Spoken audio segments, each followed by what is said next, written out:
Ukraine says its troops have encircled Russian forces in a key eastern town. Liman has been under Russian control since the spring. Ukraine's military says that thousands of Russian troops there are now surrounded.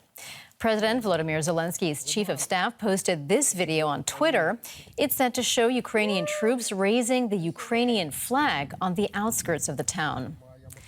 Liman is in the Donetsk region, one of 4 that Russian President Vladimir Putin proclaimed to be part of Russia on Friday. Ukraine's President Zelensky has condemned the illegal annexation and vowed to keep fighting to regain lost territory. We have achieved significant results in the east of our country. There is already enough information out there about this. Everyone has heard about what is happening in Liman in the Donetsk region. This means a lot to us. And our correspondent Nick Connolly joins us now from the Ukrainian capital, Kiev. Hello to you, Nick. So as we've been talking about, Ukraine's military says it has encircled Russian troops in Liman. What's the latest you can tell us about the fighting there?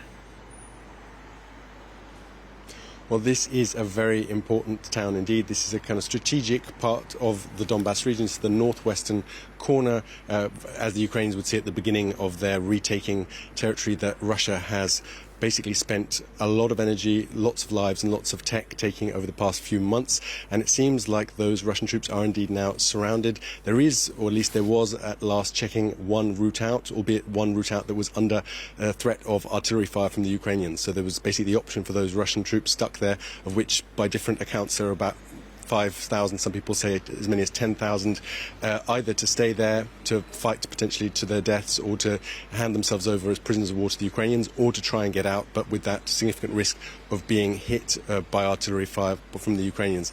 And this is really, really obviously important, especially for Ukraine's President Zelensky, a day after that big event in Moscow, those illegal annexations being announced to the world with a lot of fanfare there, a sense and showing the world that Ukraine is taking this territory back, this territory that Russia claims as its own, and that as much as Vladimir Putin can claim that this is irreversible, that these parts of Ukraine are now Russian forever, on the ground for now Ukrainian troops are making significant inroads and pushing those Russian troops back.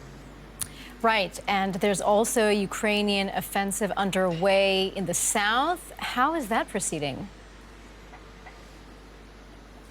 Well, that's the thing. All summer you heard the Ukrainian military top brass, top officials talking about the south, about Kherson, how important it was that this was going to be the big focus. And then in the end we saw actually comparatively little happening there, and all the focus being in the Kharkiv region, where they took the Russians basically by surprise and pushed them back in the space of a week. Ukraine picked up as much territory as Russia had gained in the previous 5 months in a week.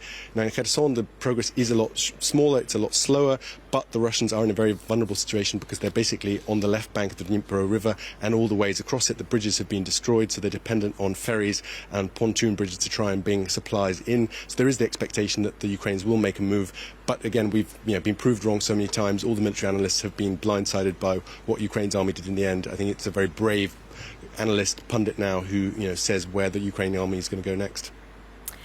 Well, Nick, we're getting reports of another Russian attack on a civilian evacuation convoy. What more can you tell us about that? So we've heard from the Ukrainian officials in the region just in the past few hours. They talk about 6 cars that were destroyed, had been shot at and burnt out with civilians inside dead, including a child. They don't yet know when this happened. This happened basically in the grey zone between Ukrainian and Russian front lines, just east of the city of Kupiansk, which is in the Kharkiv region, towards the border with Luhansk region.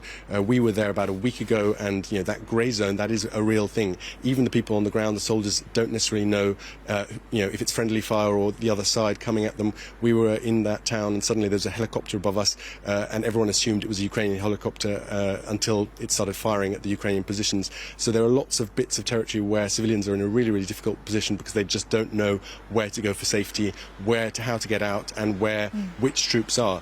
And I think, unfortunately, as this goes on, there's going to be a lot more of these kinds of losses of life before this is over. DW's Nick Connolly in Kiev. Nick, thank you. We appreciate it.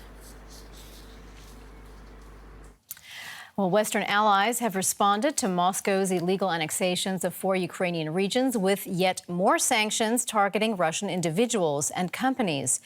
Meanwhile, the White House National Security Advisor says another delivery of weapons to Ukraine is coming soon.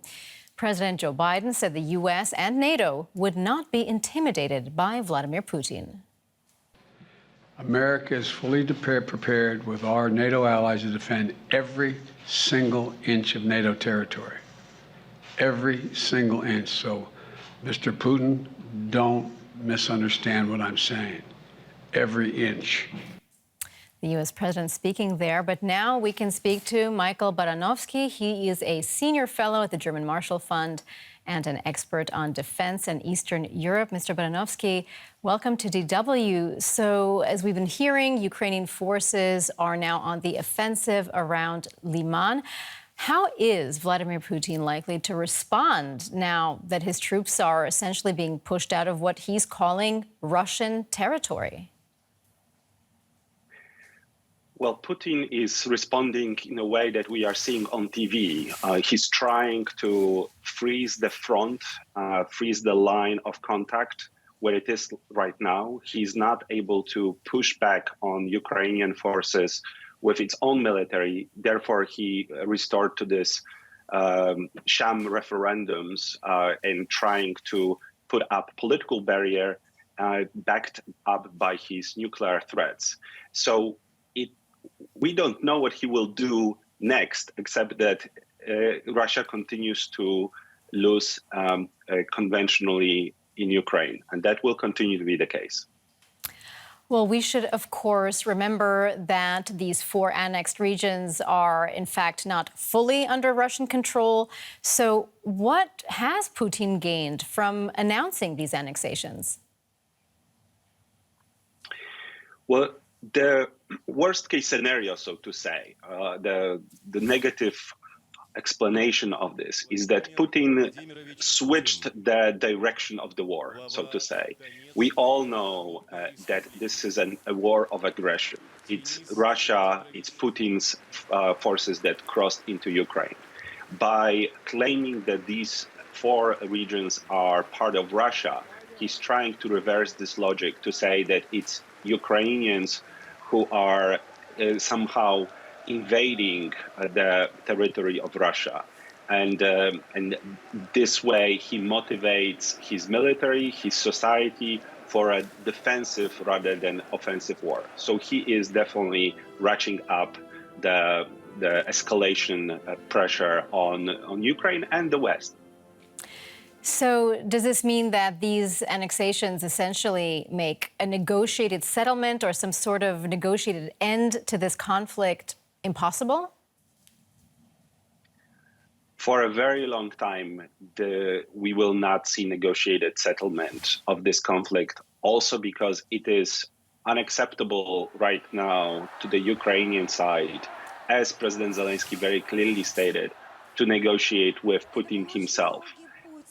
It will be the line of contact right now cannot be the negotiated settlement. Putin would have to withdraw from Ukraine, and he's unlikely to do it anytime soon unless expelled militarily. And on the other hand, the Ukrainian government, even if they wanted to, cannot accept the line between the 4 regions and the rest of Ukraine because the Ukrainian society is not going to allow this.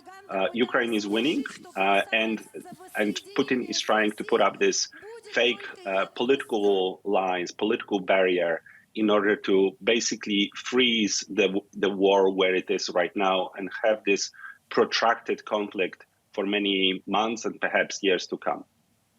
That was Michael Baranovsky, Senior Fellow at the German Marshall Fund. Thank you so much for your insights. Thank you.